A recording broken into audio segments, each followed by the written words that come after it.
Guys, I know it's been a while, but here we go with the long-awaited part. What if Deku had Incursio Part 3? Now, when I last left off, Deku was at the sports festival, and not sports festival, the USJ. Wait, did I get to the US? No, I did not. I got to the practical exam, so I'm gonna go to USJ right now. I forgot. It's been like a whole. I should have rewatched the last video I did. Anyway, now we're covering the USJ arc. Everybody was crowding the 6 other people that were on the bus asking them what their power, what their quirks was, but nobody answered. Deku, because he was invisible, nobody could find him. He activated his invisibility and hid it on the roof until his invisibility wore off. When he got back out, he took off his armor and was basically sitting there. Everybody was asking where he was, and he said, "Oh, on top of the bus." And they asked how come they didn't see him get on top of the bus. He said, "I have my ways." Now this is where the main part of the bad guys come in. Not One For All, but more Tegu users. You're gonna like this. So as soon as they step in, they see weird things happening. Mainly, the entire place is covered. The entire inside is cold. Deadly cold. Thinking that somebody in the class had a 13 thinking somebody had an ice quirk and saying them to turn it off. Nobody in that class had an ice. Todoroki had an ice quirk, but he hasn't activated his. Or else you'd see frostbites going up his arm. So then he asked one of them with the weird weapons, and they said, "No, ours only do special things." The one with the sword answered, "Mine kills people in one shot." Freaking out most other people, but Deku just sat there saying, "Oh, okay." So, yeah. And in this one, I'm bringing in the Grand Chariot.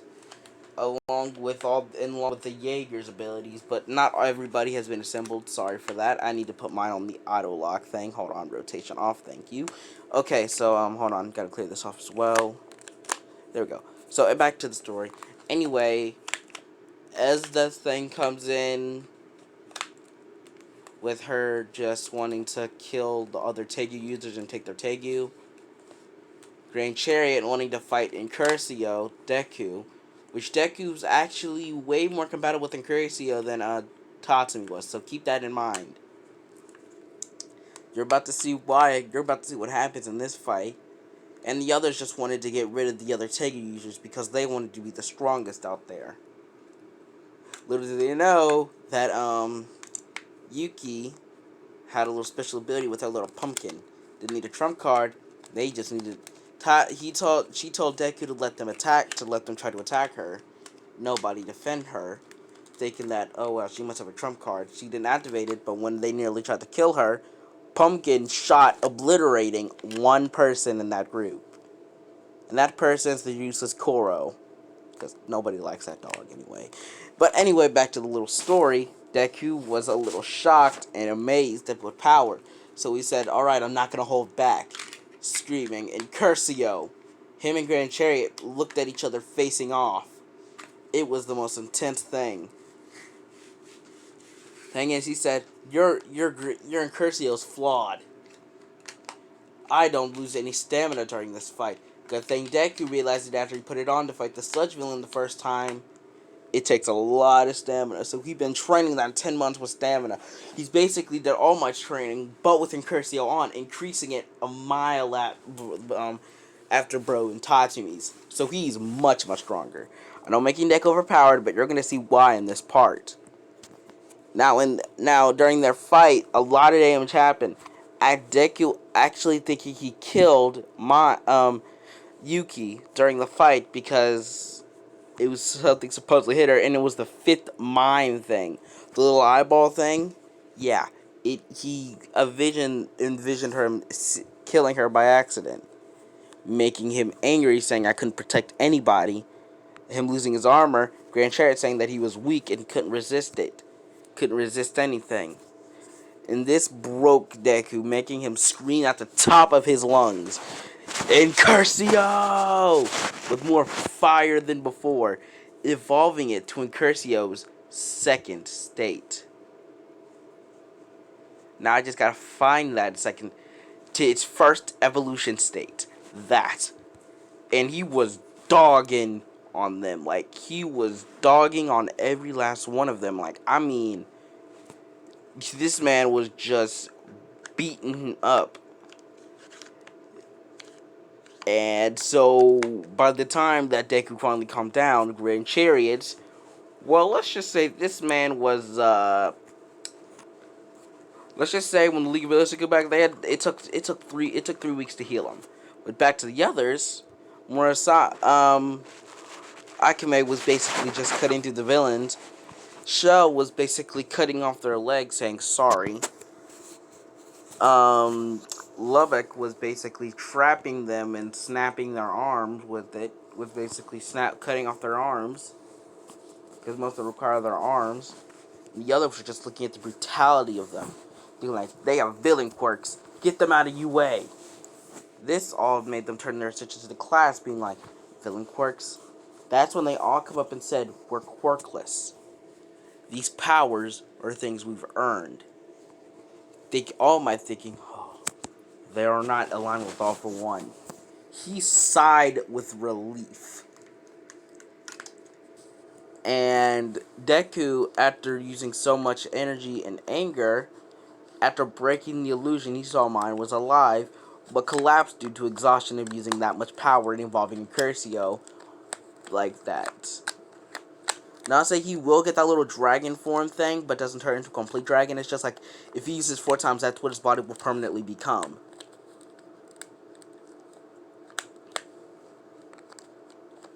And so he decided to try to train up his physical body to withstand punches, and only the Incursio will fight other Tengu users. So people with quirks won't be very dangerous to him.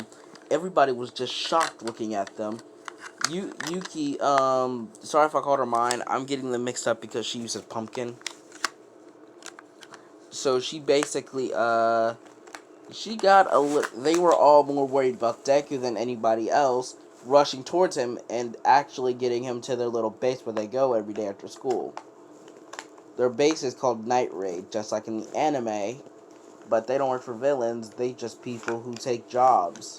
Whether it's hero, villain, or just assassination work, like in the anime.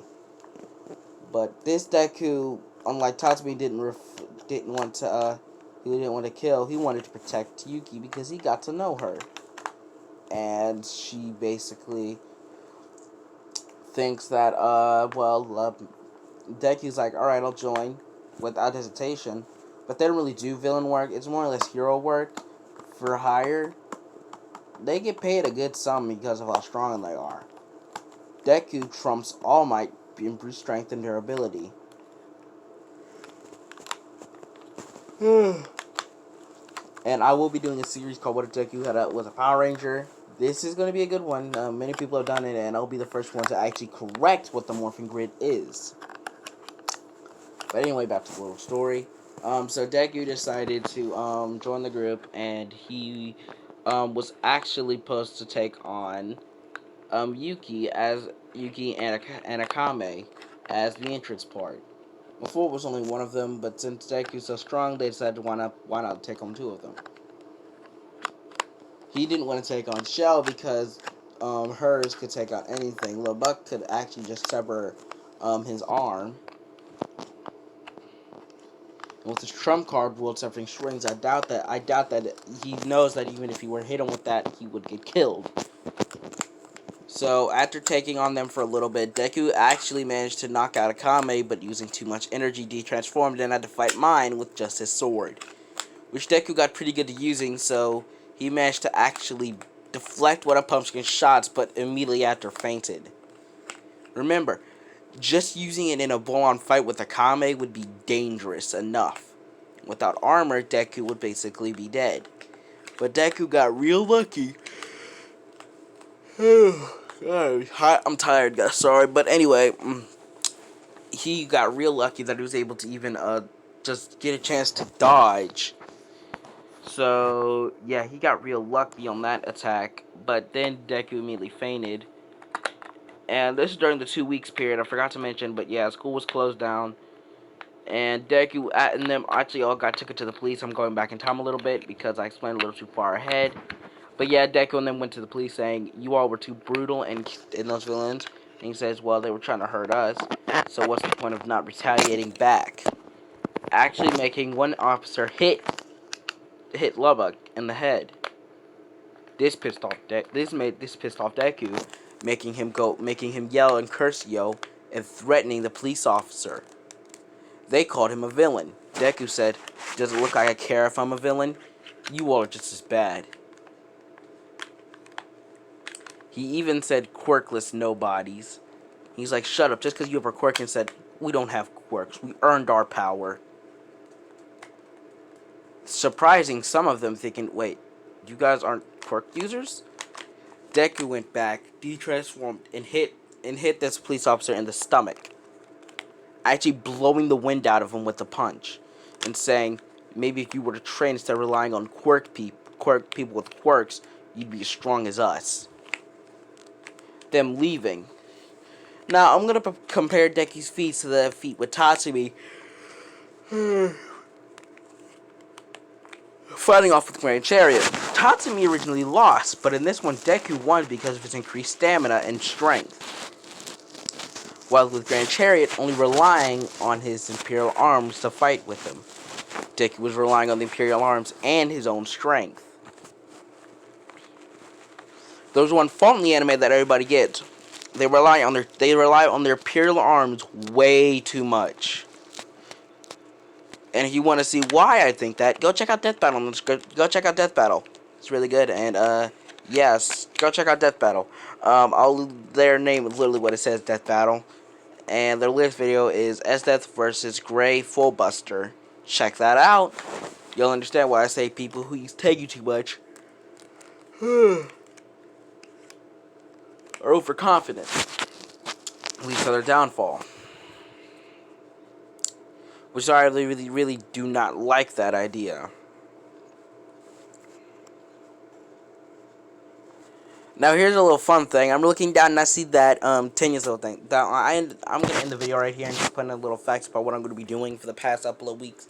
I'm sorry I haven't uploaded in weeks. I've been busy. I want to keep my grades up. I do not want to lose my phone, so I can't do videos. But back to what I was doing before. Yeah, I'm gonna be posting out a lot more videos tomorrow. I'm gonna continue the series off a little bit later than I want to. I'm sorry. I'm gonna be focusing on a new series because yeah, by the way, thank you for the love and support on part 1. Yo, the amount of views I've been getting on that have been amazing. So I want to thank everybody on that one. I'm really close to reaching 20 subscribers. 8 more subscribers, and I will reach that goal. My goal is ultimately to get 100 subscribers. Before I turn 16, because I'm currently 14. I want to get that before I turn 16. So hopefully you all continue the love and support that you've been going on. I also want to say, let's see if this video will get past 86 views. Tell your friends to subscribe, watch. Hope you all enjoy the content I'm pumping out every day. See you later, my fellow what if